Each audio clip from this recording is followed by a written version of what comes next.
beginning, there was not much. The last time this basketball nation was recognizing Canada Day, the cause for celebration was muted. The Toronto Raptors, home base for the country's hoopheads, were in limbo. Good, but not good enough. Re-signing steady Freddie Van Vliet wasn't going to make anyone forget LeBronto. No disrespect, Fred, but a lot can happen in a year. One moment can unlock a cavalcade of memories and celebrations that go on and on. One moment can tilt the direction of a city, even a country. This past year will forever be known in Canadian basketball lore as the year of Kawhi. Kawhi came, and Canada conquered. But Kawhi didn't happen in a vacuum. He may have lit the fuse, but Canada's basketball bomb had been building, waiting. It just needed something to set it off. Looking back, the signs were all there. When Steve Nash, Mr. Two-Time, was introduced at the Naismith Hall of Fame in September, he talked about having to take the road less traveled on his way to live out his basketball dreams. These days, it's a trans-Canada highway with things to see all along the way.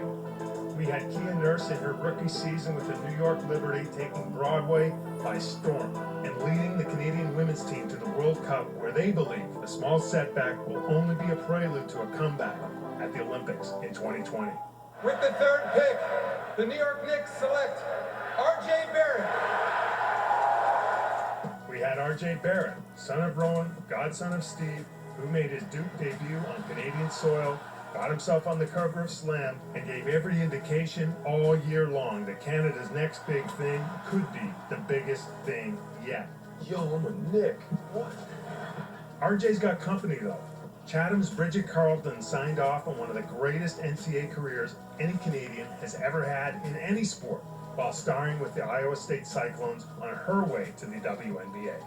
But Barrett was one of 6 Canadians, 4 in the first round, taken in the NBA draft. No country outside the United States has ever had more players taken in a single draft.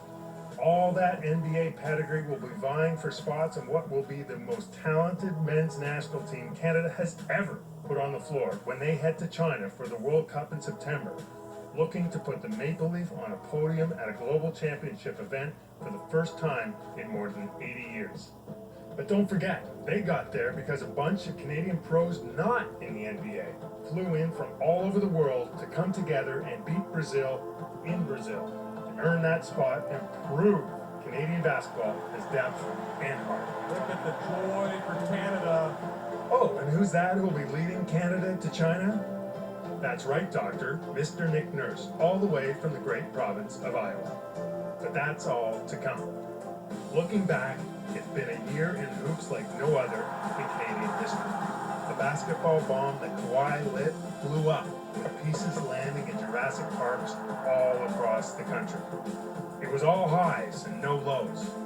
The highest of highs we know about. The challenge is picking which one of those moments to put on the cover of the Canadian Hoops memory book. The shot two, Kyle taking charge, Freddie going off. There's so many moments, so many memories, you had to have a parade. The North isn't coming anymore. It's here and everywhere. And as any Canadian baller knows, it's not how you start, it's how you finish.